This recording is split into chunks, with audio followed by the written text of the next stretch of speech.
ടമോനെ ചക്കര മുത്തെ ഔട്ടാക്കാൻ കാരണം എന്താ? വോട്ട് കിട്ടിയില്ല.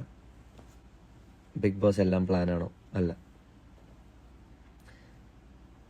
ഹംസ ഹായ്. മാർഷ്മെലോ ചേട്ടാ പ്ലീസ് ഫോളോ മീ ചേട്ടാ, പ്ലീസ് ചേട്ടാ. നമുക്കൊരു ഹായ് തരില്ലല്ലേ Ponnus? Siyad unfair eviction. Bigg Boss ഷോയെ പറ്റി എന്താണ് അഭിപ്രായം? വളരെ വളരെ നല്ല അഭിപ്രായമാണ്. I had a lot of fun. Aman Rasheed എന്തല്ല തളരരുത് രാമൻകുട്ടി. അഞ്ജലി ഞാൻ തളരില്ല. Shemin Shahras Persian cookies. Aman Rasheed. Alan ചോദിച്ചു, പറഞ്ഞിട്ടുണ്ട് മനസ്സിലായില്ല. സ്നേഹൽ സതീഷ് ജാസ്മിൻ കബ്രി പ്ലീസ് ഒരു ഹായ്. മേ എന്താ ശരിക്കുള്ള പേരെന്താ? മേ ഇനിയെങ്കിലും ഹായ്. May Juhi hi.